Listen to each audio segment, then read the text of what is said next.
There is a school for rap. That's right. You heard it here. I get requests for this all the time. You know, I'm an up and coming MC. I'm a more advanced MC. Where can I go to learn about the trade, the breakdowns that you do, the technicals? Well, look no further, because I have a man right here, the legend in Mickey Facts, who has started a school for rap. Mickey, how are you doing today? Smicky, what's going on, Knox? How you doing, bro? I'm doing good, man. I'm doing good. It's an absolute honor and a pleasure to have you here, an MC of your caliber, on the show. Those of you who don't know Mickey, Mickey is a battle rap legend. Mickey is a diss track legend. Mickey is a great MC in his own right. He's a podcaster. I mean, what don't you do? Entrepreneur, everything, man. You are a renaissance man. Yeah, I do a lot, man, and I'm just trying to give my talents and my energy and aura to as many people that want to be a part of it as possible. Absolutely. Love to hear it. Now listen, Pendulum Inc., right? What started this? Like what gave you this idea that, you know, this is what I want to pump a lot of my time and energy into and trying to help people with the art of MCing? Well, as I was getting older, I was saying to myself, what does retirement look like for an MC? And I was like, at a certain age, some MCs are going to continue to rhyme, but do people really want to two or three or four projects from a 65-year-old artist? I'm not sure. So I was saying to myself, well, what can I transition to that still feels authentic and it still feels like hip hop and lyricism? And I thought to myself, maybe I can get a job at a college or a school. Hmm. So I started applying to colleges and schools. I dropped out of NYU, so I don't have a master's to be able to teach other people. And people didn't believe in the art of lyricism in these places. And then finally I went to master class and I was like, hey, you guys want, some lyricism being taught? And they was like, don't call us, we'll call you. And that's when I Right. said to myself, let me create my own. And at that moment, Pendulum Inc. was birthed. Wow. And so, I mean, I think that's kind of the best way to start things. Like you search one direction, you have an idea for how it's going to go, and then you just pivot.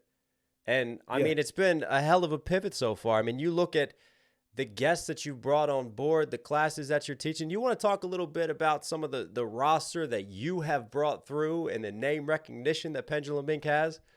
Absolutely. So we'll start from the beginning until last night. So we've had Inspector Deck, Wow. Fonte, Master Ace, Corey Guns, Sky Zoo, Cyrock, Lady London, Shay Noir, Rascast, Saha the Prince, Method Man, Bun B, Ransom, Absol, Blue, King Los, Rod Digger, Shauna, Bahamadia, Big Daddy Kane.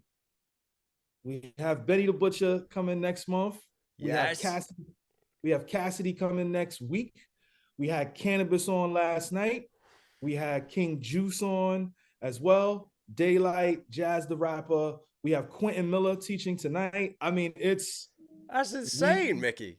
That's insane. I mean, come Yeah. on, man. That's a super album and a half right there of just features Yes. and everything. Like so many pillars Yes. of hip hop. And just it's amazing because there's a lot of current names there. There's a lot of older names too. It just feels like generations being connected through Pendulum Inc. Yeah, yeah, and what we do is we bring these artists that we grew up listening to, and we learn from them their writing style, Hmm. and our students get a chance to speak and interact and learn from the perspective of delivery, flow, cadence, lyricism, and in terms of writing and their mental health space. Right. Wow. Well, speaking of, you know, techniques and what goes into the writing process, you know, what are some examples of rapping techniques that you guys talk about, that you guys teach? So our school operates like the regular school system. So we have freshman, sophomore, junior, senior. Depending on your application and what you submit your song into, Hmm. we place you in the class that you fit in. And the highest you can enter in is the junior level. And the junior level is obviously what you're talking about. And in that class, we teach double entendre, triple entendre, mirror morphing, chain punching, um, uh, reverse punchlines, how to basically say a rhyme forward and then have it be a punchline backwards, boomeranging. We have so many different terminologies: splicing, corner bending, letter-fours, number puns, storytelling. The list goes on and on and on. And a lot of these terms are copywritten and trademarked with us at Pendulum Inc. because we actually sat down and defined it and broke it down bit by bit. Wow. I mean, speaking of just some of those things, I know that because I'm communicating for an audience, like I have some advanced hip hop heads in the audience. I also have like some beginners to rap music. So a lot of times, I'll pick words and I'll try to communicate in a way that my audience can understand. So it's really interesting that, you've really sat down and have gone through a course syllabus, haven't you? Freshmen, sophomores, juniors to this. This is wild to hear, but this is also music to my ears, man. Yeah, I mean, in my opinion, it should take someone who's never rapped before about 4 years to be really, really good at what it is that they do. And if somebody joins, like, let's say you wanted to join Knox, in my opinion, we would make you even better than where you are right now in at least a year. In at least a year, because mainly you're already talented, right?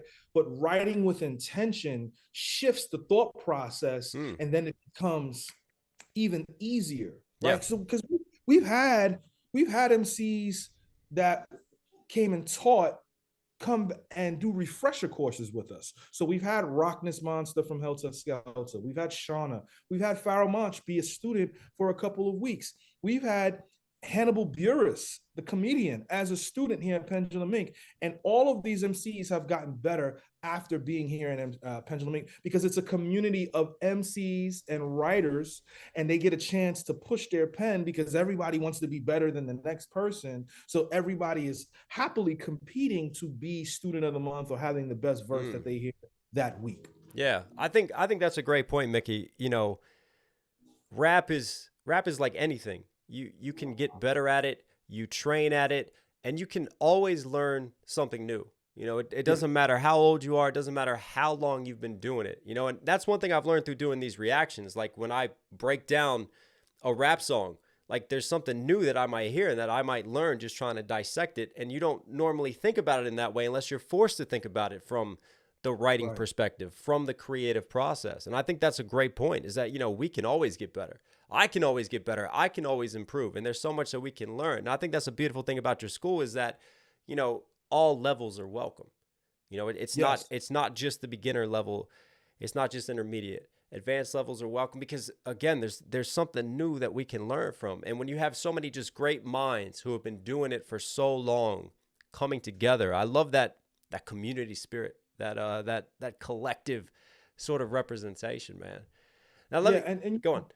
Even people that are fans of lyricism and hip hop should join, because the terminologies that we have identified and coined and broken down to a science, now you can listen to a Big Pun song and be like, oh, he was safety pinning here, right?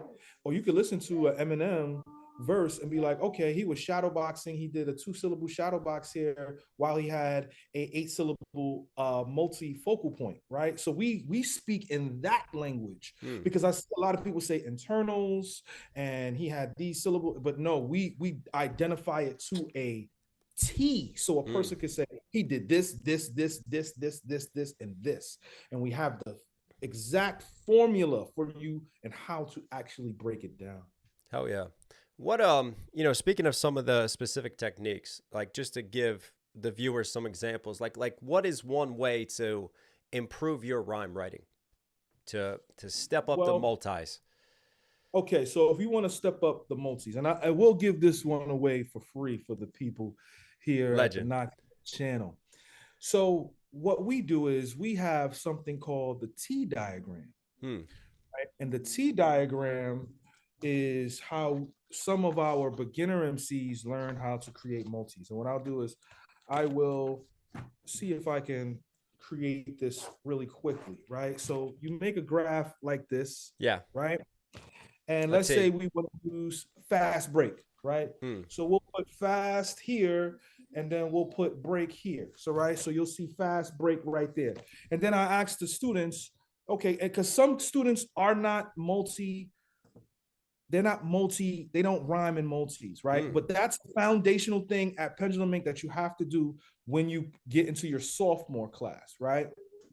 So I'll tell people rhyme what rhymes with fast break, and somebody might say half baked, somebody might say cafe, and then somebody might say today, right? And then that person that says today, we make the T diagram for them, right? So when I say to them, what rhymes with fast? They'll say cash, they'll say last, they'll say mask, they'll say flask, right? And then you can say, what rhymes with break? And on this side, you'll say cake, you'll say take, you'll say fake, and then you'll say make, right? Now, we have fast break, and then these rhymes here, and then these rhymes here, right? Then you'll take what works and you'll draw a line here and there, right? So cash, take, cash, fake, cash, fake works, right? So then you'll draw a line. Yeah.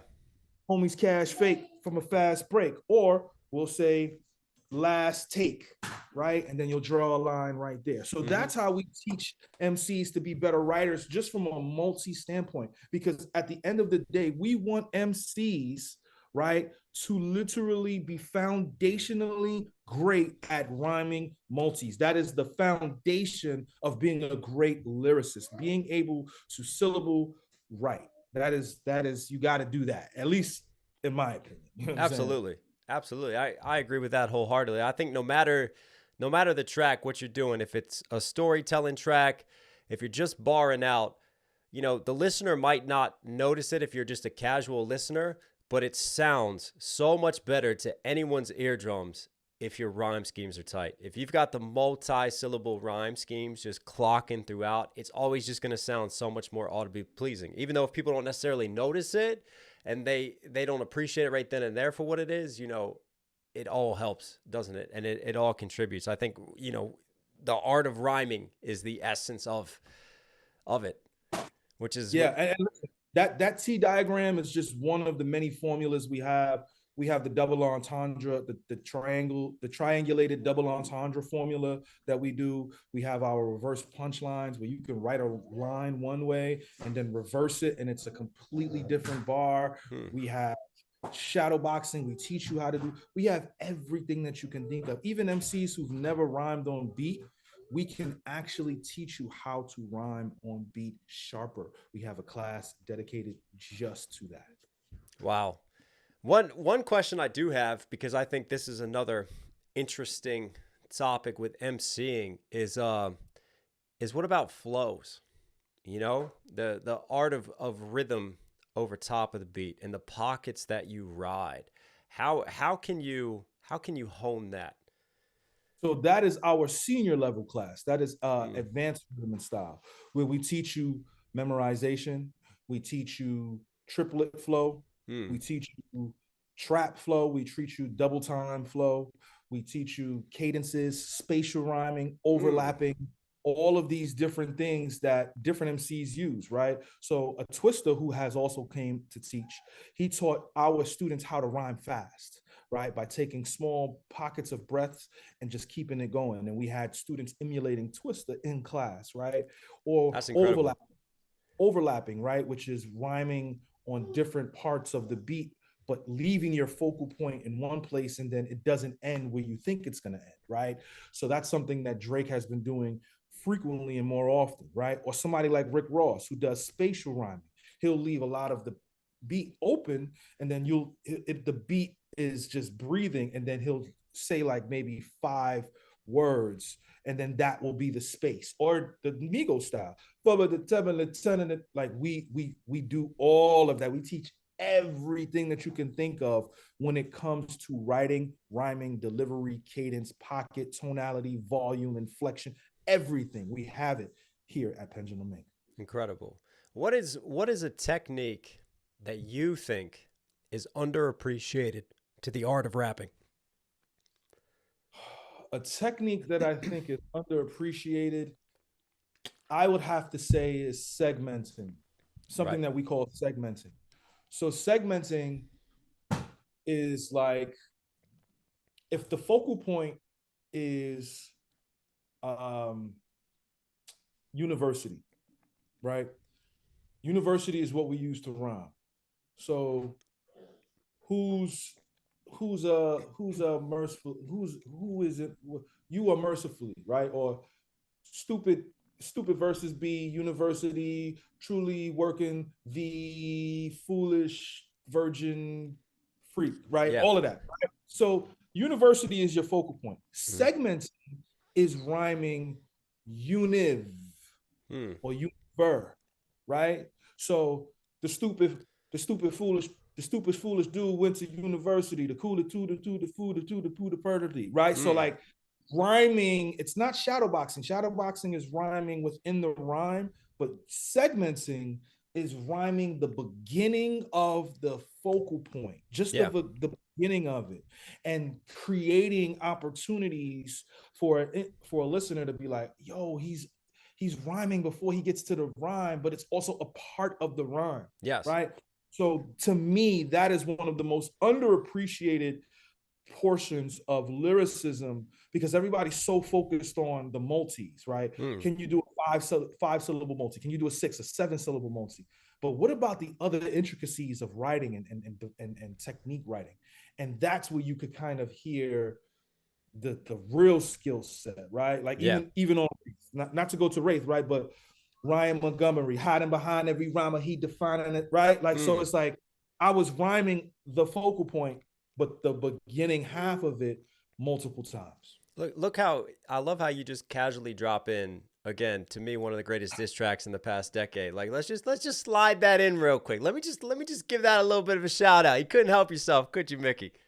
Mm-mm, So, mm-mm. but no, man, I agree. I think, and that's something I love to point out, especially when you get a really dope lyricist, is, they can just lock onto those sounds and just find so many ways to punch in those sounds when they're not even touching the end rhymes yet. And it's just Yeah, amazing how they can set it up and dance amongst those rhyme schemes. And I love the way that you word that and have put it. And speaking of, lyrical rap, because I think that's really one of the focal points here and what you're helping to keep alive. But there's been, shall we call it, critique? There's been hate of lyrical rap in a lot of the mainstream as well, where, people say they just want to be entertained. They just want something that sounds good. Do you think there's a middle ground for making lyrical rap that can really thrive in the mainstream and have more lyrical rappers be very successful mainstream artists and find that level of entertainment too?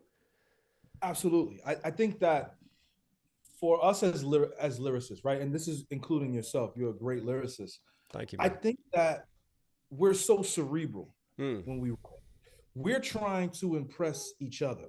You and me, we're trying.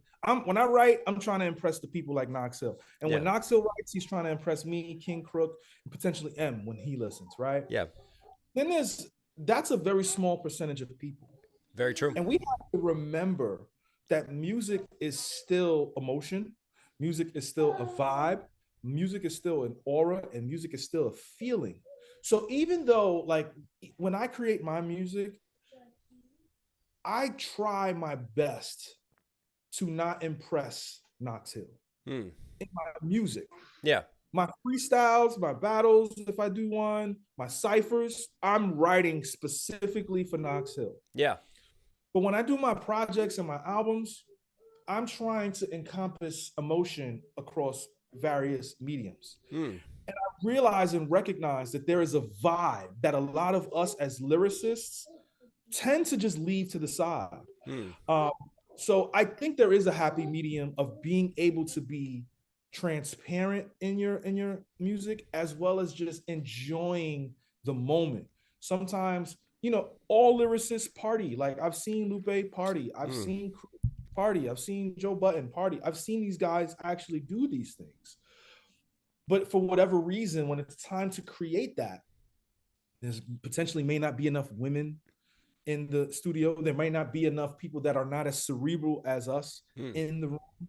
And sometimes we need to create the cadence before we write. We need to just go in there and tell. This is something that I taught, and I'm giving y'all a lot of game, but this is something that I taught my class this past Sunday.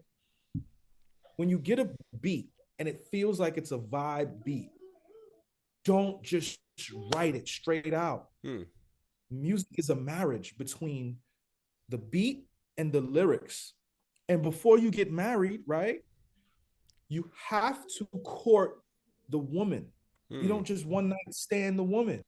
Take the beat with you. Listen to the beat while you're washing dishes. Take the beat with you in the shower. Go to sleep listening to the beat, which is the same thing as being romantic with your partner. Cook with the beat. Drive somewhere with the beat. And then when you're living with this beat for so long, it will tell you what to do. The same way a woman will tell you, or a man will tell you how they want to be loved. And a lot of times MCs are just writing instead of letting the beat come to them. I think that's a fantastic point. And, it's something that I've learned over time too. I think when you're coming out of the gate and you want to prove yourself, I think you feel the pressure. Like, I got to have these crazy doubles. I got to have these crazy triples and multis. And I think one thing you learn with more experience, and I think, as your skills develop, and you could probably attest to this too, is you learn to pick your spots when you're just making songs, right? I think that's where true expertise comes in, is when to pick your spots on things, when to let things marinate, when to focus more on the flows, on the cadence, and what really goes best with the beat. I think a lot of MCs that are hungry, there's that, and I felt it too. And, even I create that precedent sometimes. Like, I drop a track, I get super lyrical, and then that's what everybody expects, right? And you have this expectation. Then you do something else a different way because this is what sounds best musically, and this is what the song needs. And then everybody's like, well, where's all this clever stuff and all of that? And I think the way that you segmented that is a great point. Like, if you want that, we still got that. We're lyrical MCs, check the freestyles, check the ciphers, check the remixes, check those types of things. But when I'm in album mode, this is what's best for the emotion of the song. This is what's best for the listening experience. And to go to sleep with it and treat it like a relationship, you gotta be married to your work. Another example is like Batman, right? Batman is not going to beat up a random thug with the Batmobile's twin cannons, right? He's going to use what he feels is right for this character to not expel so much energy. And we as writers and songwriters and artists, we literally need to know when to fight the common thug or when to fight Clayface and Bane. Have to have this thought process when we're writing. It's a balance. That's a fantastic point, man. What do you think of the state of hip hop today? Well, I know there's a lot of flack on the state of hip hop about, there's not a lot of content, there's not a lot of thought processing and cerebral work. But I feel like this is probably, from a standpoint of how many people are here, there's so much variety. You can get what you want anywhere if you search it enough. If you want lyrical rap, you got Crooked, you got Ransom. If you want ratchet rap, you got Sexy Red, you got Lotto, you got Ice Spice. If you want like conscious MCing, you got Mick Jenkins, you got J. Cole, you got Kendrick. If you want like that laid back emotional kind of rap, you got Kid Cudi, you got Drake. You know what I'm saying? And if you want everything encompassing, you got different MCs that do different things. You just have to go out and look for it. Every single day, I find another MC that is completely different from another MC. And then they have hundreds and thousands of followers. And I'm like, how can anybody say hip hop is where it is when there's gems and nuggets in every crevice and corner of hip hop that did not exist before? Now, in terms of the mainstream, if people are saying the mainstream is oversaturated with a particular sound and style, I completely agree 1,000,000%. But Spotify and Apple Music have allowed for us to find MCs if you follow them in their playlists, right? So I'm underneath the Lupe Fiasco playlist, right? And there are artists that are underneath me in that playlisting as well. And you can find so many different artists that suit your musical needs when it's necessary. Yeah. I mean, this is an age of opportunity. I think there's plenty of doom and gloom and people going, oh, this is the end for hip hop and look how much it's gone down. But that is another just valid point that if you have something that you like, if you're willing to search for it, it's out there and you'll find it. And there's so many opportunities for artists to just, create their own lanes now and to build up these followings. And does it necessarily mean mainstream success? No. And I think this is what happens in the mainstream anyways. Labels get comfortable. They get formulas that work. They're a business at the end of the day. They want to make money. So why are you going to reinvent the wheel when you know that you have a formula for making money and keeping your shareholders happy and being successful? It's not going to happen. And that's where the internet nowadays and social media lets other artists not necessarily be mainstream, but still be incredibly successful and find their audience. Yeah. I mean, I think it has to be a compromise, right? I just was watching something where J. Cole was saying Jay-Z wouldn't let him release his album until he had some hit records. And the lyricist. So even he understood the compromise and knew there is fun in creating hit records as well. Yeah. And I think us as MCs, we have to remember that as well. Yeah, that's a great point. And you talked earlier about, studio sessions and who you got in the session with you. So I got a personal question for you in terms of your creative process, right? You go into studio for that day. How much of what you're doing is premeditated in terms of written, and how much is based off of your experience in that session and who you're surrounded by and the vibe and the things that you're feeling? How much is improv and how much is premeditation nowadays for you? I would say 99% of it is premeditated. Yeah. Most of it is because I court the beat. Because you've lived with it, as you've talked about. You've sat with it, you've studied it. Yeah. Right. So I'm working on a Miami bass album right now. Right. It's kind of like real dancey, real vibe, real like at night I think of you. Right, like that. You gonna be singing for us, Mickey? There's gonna be some singing. No, yeah, boy, let's go. But this project is not. I'm going in there with the thought process of I'm okay with having people assist me, because this is not a style and this is not a project or a sound that I'm typically do. So I have songwriters coming in writing choruses, telling me, hey, maybe you should shift this line and say this. So like I have a little bit more help on this project, right? So this is more of the 1% in terms of improv. Yeah. Like there was a song I have called She Do Everything I Like. And the engineer was like, maybe you should say you do everything I like, because what if you want women to say it with you? And I was like, that's right. So it's word changes. It may be a line here or there that happens, right? I'm not getting ghost written for because the verses is already written. Yeah, of course. But if it doesn't work, it's okay to have women say, I wouldn't say that. Or a guy be like, no, change that around. In my opinion, I think that's okay, as long as the freestyles, the battles, the ciphers, nobody's writing it. The diss records, nobody's writing that for you. You got to create that on your own. So like that's the improv that's happening right now for me in that space. Yeah, that makes sense. If you're trying a new lane and you're trying something new, then why not seek advice from people who are in that lane and who are doing it and who you can learn from? Like you said, I think a curious mind in rap will get you very far. If you stay curious, you stay hungry, and you stay willing to learn. I think those are important ingredients for success and longevity as an MC.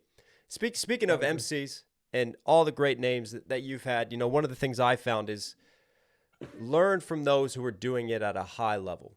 Listen, study them. That's always the best way to develop. Who are some of your top MCs you feel like anyone should be listening to and should be learning from on their journey? From a lyricist standpoint, Black Thought, Lupe, Fiasco. Yeah, I heard that guy Lupe. I heard he's pretty good. I heard he's pretty good. So I'm gonna be taking the plunge soon and diving into the world of mural and trying to break that down. I look forward to my brain just like falling onto the floor. Like, oh man, that's gonna be an odyssey. Yeah, Ransom. Yeah. I would say Eminem. Definitely Saha the Prince, King Los, Fonte, Elzai. those are the guys. You know, those who whenever they drop, I stop what I'm doing because it's a moment in time. You know, whenever Black Thought drops, it's a moment in time. Whenever Ransom drops, moment in time. Elzai, oh my gosh, whenever Elzai drops, I have to stop what I'm doing to listen to what he's putting together. You know what I'm saying? Incredible references. And listen, as an MD cat, it's always dope when you just keep dropping King Los and showing him some love because Oh yeah, it gotta show love for the East Coast and the hometown team, man. Shout out to Los. that's So bro. so for anybody interested, where can they sign up to Pendulum Inc? Where can they So join?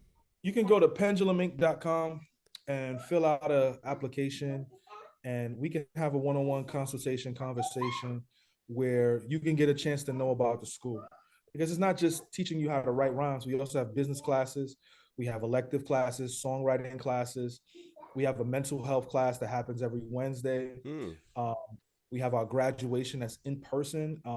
Last year we had Bun B give the commencement speech. This year I gave the commencement speech. Next year is going to be Q-Tip from the legendary Tribe Called Quest. Wow. All in Midnight person. Marauders, baby. One of my favorite albums of this day. Come on. Yeah, yeah. And it's a weekend full of enjoyment, right? So, you know, Saturday night we had Justice League come in, the producers, and they had an open mic, and we had a packed out crowd where people were freestyling over Justice League original beats. This doesn't happen. You know what I'm saying? We had Stolly come in and teach in person. We had Grip, who signed to Eminem, come in and teach in Uh-huh. person. You know what I'm saying? So like we do our best to make a real college experience with Pendulum Inc. So just sign Hmm. up at Pendulum Inc. or send me a DM, send me a message. I'll be in the comments of this video to respond to everybody and anybody who's interested. We have a textbook. So if somebody can't afford the school, you can get the textbook. And we're getting ready to release our self-learning modules where you can purchase videos for as low as $3 and learn how to be a better rapper. That's incredible. That's incredible. And in the description of this video, I will put all links as well. Like Mickey said, it'll be in the comment section. Mickey, thank you for spending some time with me. I mean, shout out to Dad Life. Obviously, I hear the little ones in the background. It's all good, man. It happens with me too. Thank you for giving me some of this valuable time and sharing this time with Absolutely. our viewers. Thank you so much, Mickey. Yeah, absolutely. He wants some pizza. That's all, that's all, But I'm appreciative of being here today with the legendary Knox Hill. So grateful to find him as a YouTube reactor and somebody who breaks down not only my lyrics but incredible MCs all across the gamut. He is pushing the culture forward and contributing to it in a very meaningful way, helping people learn about the very sacred art form of lyricism. Nothing better. Nothing better. Keep pushing the envelope of lyricism. Mickey, thank you for those words, man. Thank you for the flowers. It means a lot. Appreciate Yeah. you. Appreciate everyone watching. Long live lyricism. Long live lyricism.